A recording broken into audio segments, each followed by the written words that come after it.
have just need of me to receive the record of my life. I have gladly accepted the invitation to speak to you in this unusual manner at a time when I am anxious that my words should reach as many of my fellow countrymen as possible. No human system is perfect, but the system of free ports, with all its faults, has built up for us the greatest international trade in the world, the greatest shipping in the world,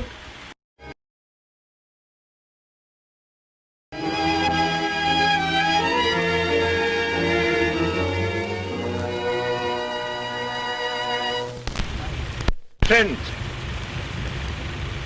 we are beginning a contest which will be one of the most historical in the story of our country.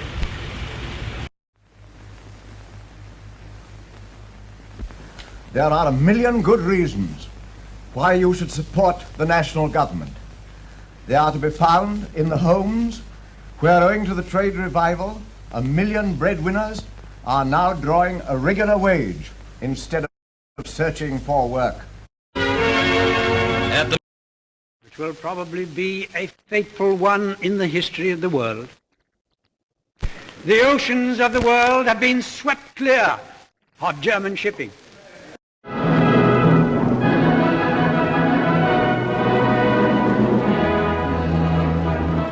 Through 5 years of total war, Winston Churchill has led our people to their greatest victory after some of the darkest hours in our history.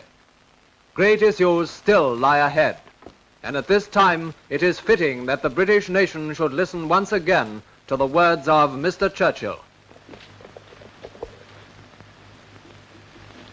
5 years ago, I promised you blood, toil, tears, and sweat. And your untiring response brought us, in the end, victory over Germany. we went in wholeheartedly into the organization of the United Nations.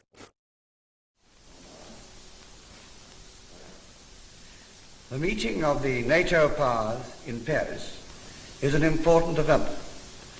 It has also become an annual event. Every December, the 14 powers, who are the member states of NATO, meet together, review the military work of the past year, and prepare their programs for the next.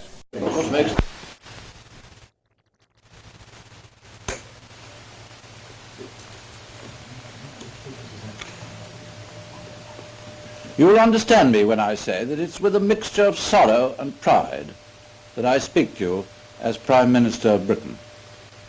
Sorrow, because my friend and leader has had to lay down his burden because of grievous illness. A man of character and courage. There is nothing we in Western Europe should all like better than close economic and political relations with the countries of Eastern Europe. It was the policy of the Federal Republic of Germany. Of the scientific revolution. But that revolution cannot become a reality unless we are prepared to make far-reaching changes in economic and social attitudes which permeate our whole system of society. Prime Minister, I want to speak to you simply and plainly about the grave emergency now facing our country. Jobs will be in danger and take-home pay will be less. We shall have to postpone some of the hopes and aims we have set ourselves for expansion and for our standard of living. We shall have a harder Christmas than we have known since the war. Before it's distributed, this is where I believe a misunderstanding or perhaps something worse has arisen between the government and the party on the question of public expenditure. You know we've been not creating sufficient wealth as fast as we've been distributing it.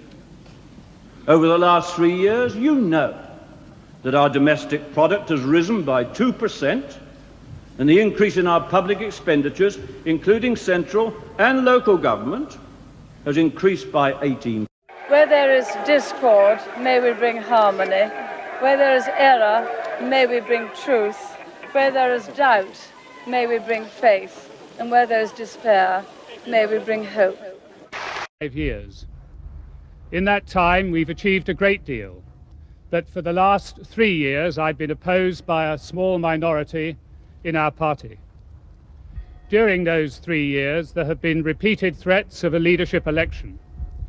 In each year, they turned out to be phony threats. Now the same thing again is happening in 1995. I believe it's in no one's interest that this continues right through until November. Of flip-flopping.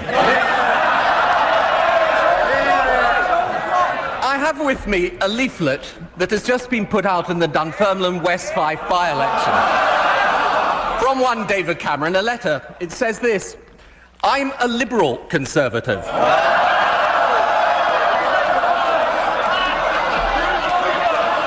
Issues that once divided conservatives from liberal Democrats are now issues where we both agree, like Iraq. Election, we find ourselves in a position unknown to this generation of political leaders, with no single party able to have a Commons majority and therefore have a majority government. I've therefore felt that I should give you, through you, the country, my assessment of where we are. Ultimate triumph of life over death in the resurrection of Jesus. And for all of us, it's a time to reflect on the part that Christianity plays in our national life. The church is not just a collection of beautiful old buildings, it's a living, active force doing great works right across our country. When people are homeless, the church is there with hot meals and shelter. Government will put the final deal that is agreed between the UK and the EU to a vote in both Houses of Parliament before it comes into force. I want to be clear.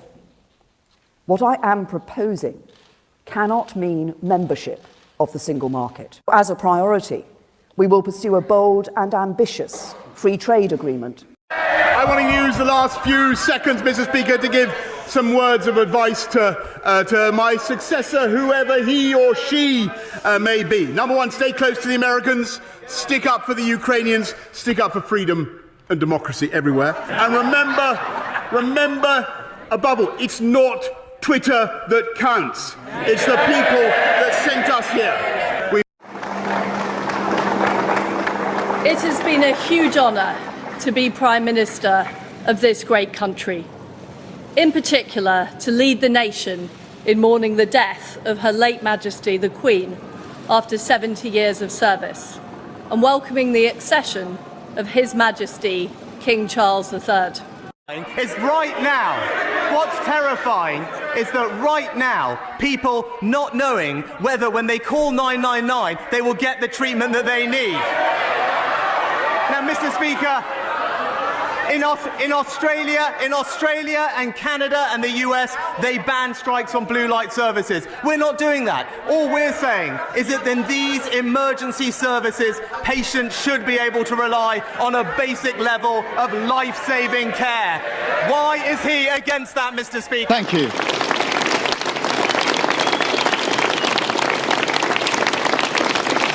Thank you very much, and good morning. I'm about to visit His Majesty the King to offer my resignation and close the book on my time as Prime Minister. My work is done. His Majesty the King's invitation to form a government.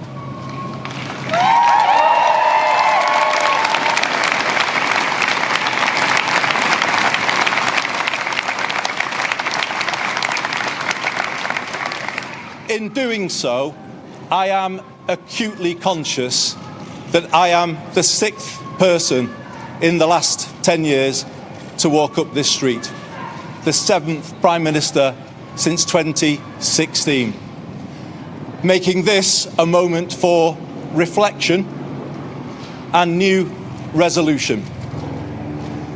It requires my generation of politicians to raise our game and rise to the new challenge. Britain needs to show the world that we can regain our stability once again. And that is our challenge, to make politics work, to make it work better.